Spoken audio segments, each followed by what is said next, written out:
Listen and practice.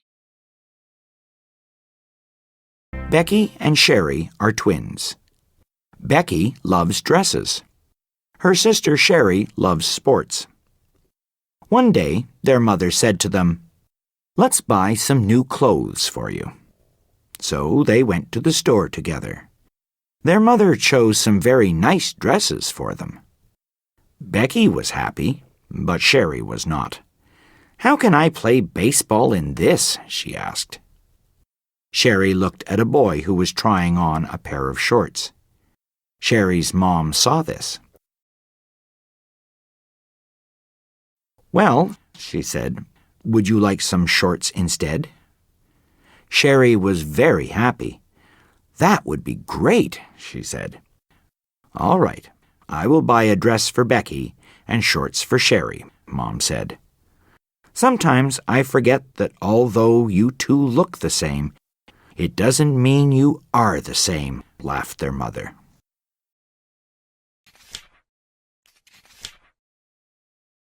Listen and practice. We do not usually think about our feet. They are just there under our legs. Most days, we put socks and shoes on our feet. Some days, we even go barefoot. But our feet are very important. Why? Think about it. What do you walk on? You walk on your feet, of course. They carry all your weight. If you did not have feet, you would not be able to walk. What about your toes? Well, they are the most important part of your feet.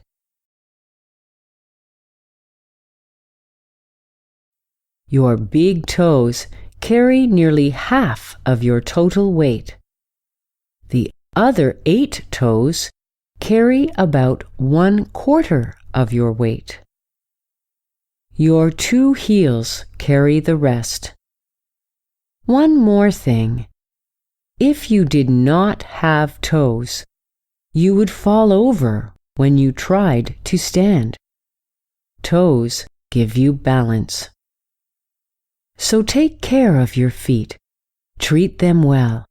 You only get 2 to last a whole lifetime, and you will walk many thousands of kilometers on them.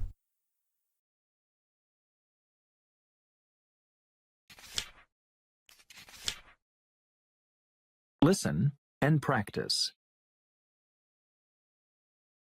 Bowing is the traditional way of greeting in Northeast Asian countries like Japan and Korea.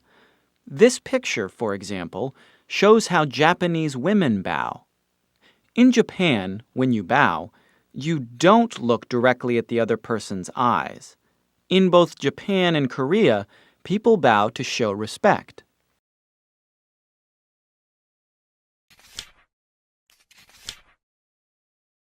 Listen and practice. There are many ways to listen. We listen differently for different reasons.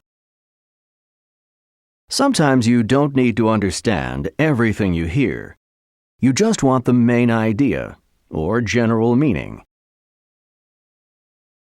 Sometimes you only need to understand the details or specific information. Ask yourself, what am I listening for? Sometimes people don't say the exact words. You can still understand the meaning. This is called listening between the lines, or listening and making inferences.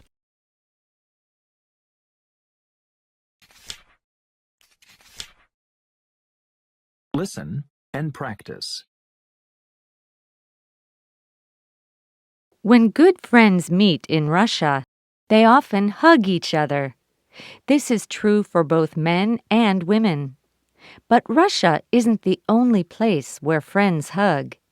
In Brazil, for example, friends also hug each other when they greet. In Brazil, a hug is called abraço. When you hug someone, you usually give the person a light kiss on the cheek, too.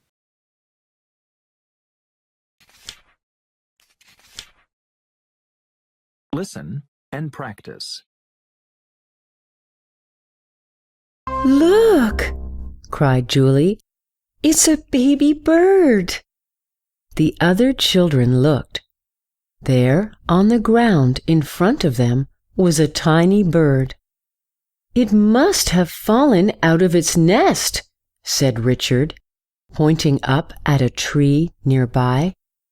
What should we do? Asked Flora. If we just leave it there, a cat might eat it. Let's ask Dad what to do, said Richard. Julie ran to get Dad, while the other children watched over the baby bird.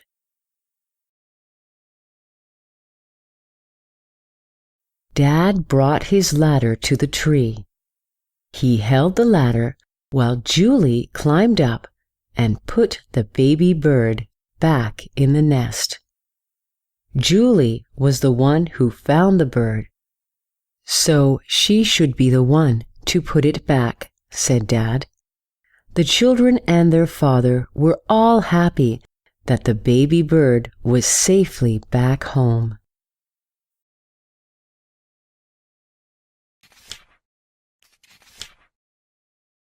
Listen and practice. Sarah comes from a big family. They live in a small apartment.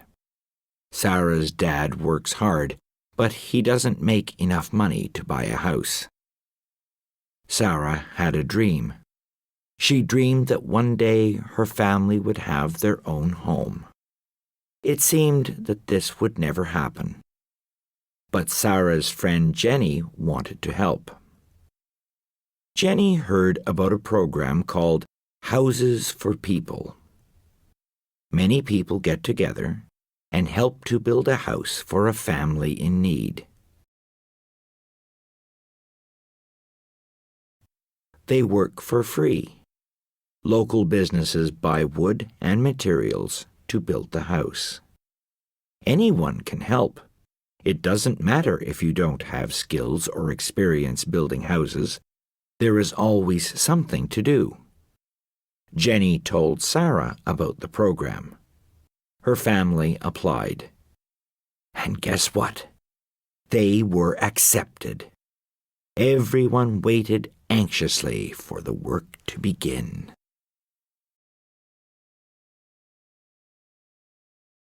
After a long winter of waiting, Sarah's family found a place to build their new home. On June the 1st, everything was ready. It was early Saturday morning. More than 30 people showed up.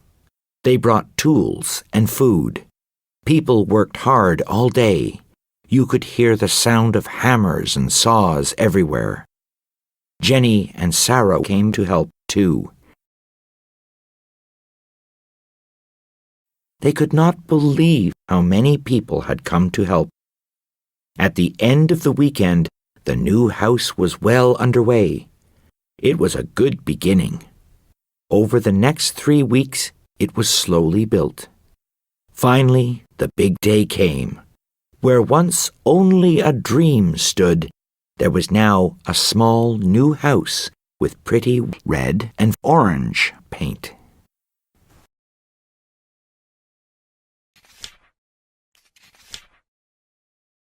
Listen and practice. David's mom always wants her son to be the best at everything in school. One day, she had to go on a business trip. So, she sent her son to stay with her friend. Before she left, she told her friend to remind David to study for an important test. A week later, David's mom came back, eager to see her son. But David wasn't in his room. "That's strange. I thought he was working on his homework here," said the friend. Let's see if he is downstairs. They looked everywhere. He can't be far, said her friend. He was here a minute ago. Let's search the room again. Finally, they found David hiding in the closet. David said that he was afraid to see his mom. He had not done well in his test. He was afraid that his mother would be disappointed and angry. Mom held her son tightly. I'm so sorry, David. I won't be angry as long as you did your best, she said. Please don't hide in the closet, or I'll be very disappointed.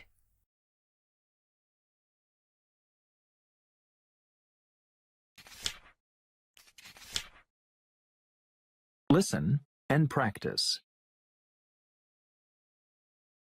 Some cities are thousands of years old, and some cities are young. Long ago, in 1788, England decided to send all its bad criminals as far away as possible. So, they were put on ships and sent all the way around the world to an island.